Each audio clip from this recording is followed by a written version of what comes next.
إخواني، متى ستفرج على سوريا؟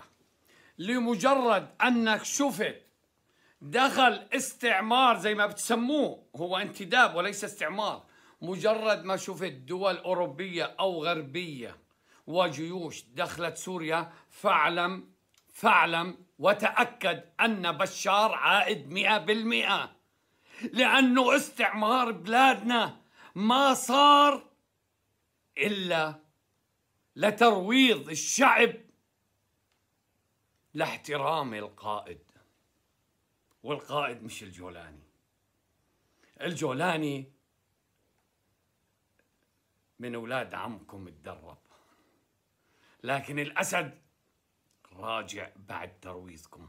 معكم المعارض الأردني عوني عبد بطرس حدادين، أنا معكم من النرويج، والساعة الآن بتوقيت طفى هذا الجهاز، والساعة الآن بتوقيت النرويج 18 و11 دقيقة، يعني 6 و11 دقيقة مساء، وبتوقيت الأردن الساعة الآن 20 و12 دقيقة، يعني 8 و12 دقيقة من ليلة السبت 18/1/2025. ويسعد مساكم جميعا. إخواني، بعد سقوط الدولة العثمانية على طول دخل الاستعمار عشان يفرق بين العشائر اللي بلشت تذبح بعضها أبناء الصحراء، وبلش كل واحد ياخذ قطعة أرض يعملها إمارة أو إلى آخره. والاستعمار ظل موجود. انت يعني بالعقل استعمار وملك بنفس الوقت كان موجود؟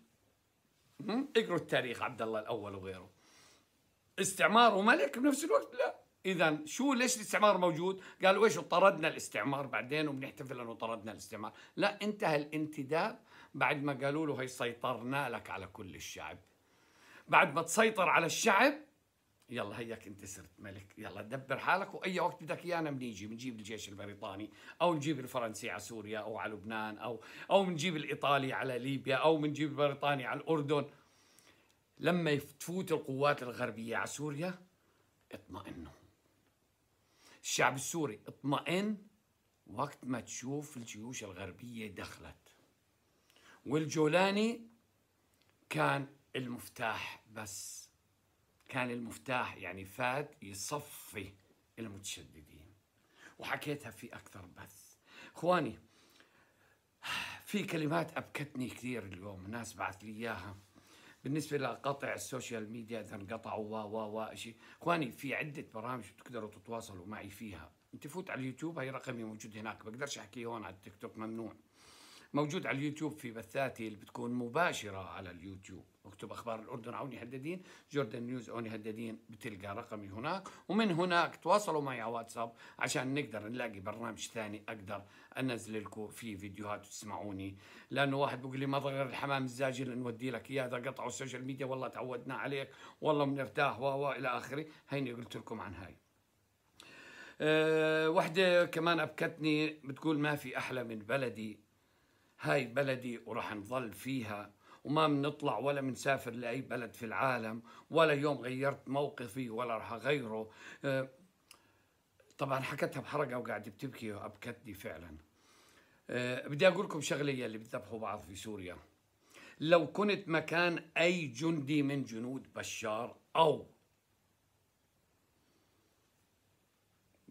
جندي من جنود أي قائد عربي، راح تعمل نفس الشيء بأوامر القائد، لأنه شعبنا دائما بيعبد صرماية القائد. وبعدين تنسوش طبيلة الجولاني لا يختلفون عن طبيلة الأسد أو غيره، يعني الشعب بالفطرة، لا بلاش أقول غبي، بالفطرة، خلص أنتوا عارفين شعوبنا إيش هي. بعدين بتعرفوا سوريا لو حاكمها شيخ من زمان، اي زمان هاجموه، بس ليش هذا خلوه هسه؟ ليش جابوه هذا برخصة؟ انتم فاهمين، وانا شرحته قبل هالمرة عشان يصفي المتشددين. اخواني، بدي احكي وبديش بحاول. انا كعوني حدادين تركت اولادي عشانكم يا الشعوب العربية، اسلام ومسيحية وغيرها، انا ما عندي تفريق.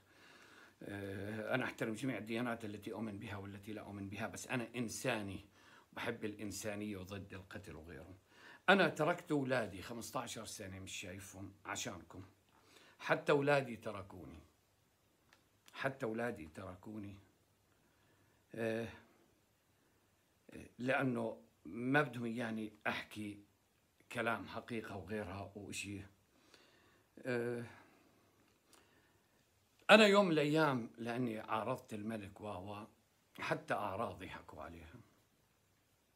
حتى أحد يعني مسيحي، واحد من المسيحية، لأنه بعشق الملك الحب الأعمى، صار يحكي على أعراضي، ومرات يحط روسن على باللعب بالصور على عاريات وكذا، ويرسل على كل أصدقائي وما خلى إلى آخره. حتى يعني وصلت لبعض من عائلتي أنه كانوا وصلوا لمرحلة بدهم ينتح وكملوها انتو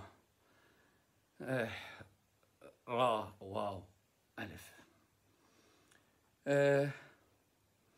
فواحد حتى مسيحي مرة قال لي والله صليبك لأحشيه وبتعرفوا وين، كرمال خاطر الملك، كرمال خاطر الملك.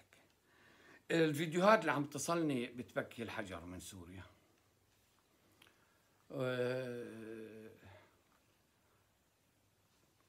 ما بدي ألعب بعواطفكم، أنا مخنوق كثير كثير، بس أصبروا أصبروا أصبروا.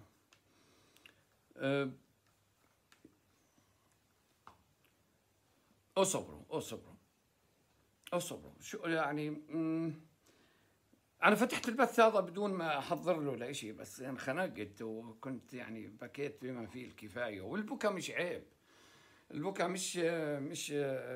مش ذل، البكا هو قهر وجرح في الباطن. إخواني السوريين، إسلام ومسيحية وأقليات، إخواني السوريين أو العرب، نساء ورجال وأطفال وعجزة واختيارية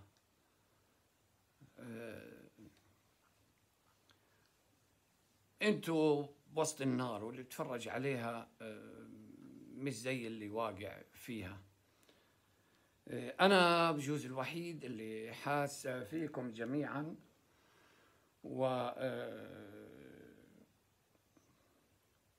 والله بطلت أعرف أحكي. والله كثير بتواصلوا معي، كل يوم ببكوني، كل يوم. أنا كل يوم ببكي. والله ما بكيت على أولادي قد ما بكيت على شعوب عربية مظلومة بغض النظر عن دياناتهم أو طوائفهم أو منابتهم أو معتقداتهم. اصبروا وتخلوش كآبة عندكم. حلو تبكوا هلا إذا بتسمعوني، مش مشكلة، ابكوا. البكاء فرج بس لا يصير عندك كآبة. ضلك قوي، ضلك قوي. الخوف بيعمل سرطان عندك، خلص قول أنا قوي ما في إشي. اصبروا. الله يعينكم، الله يكون معكم جميعا. خاطركم.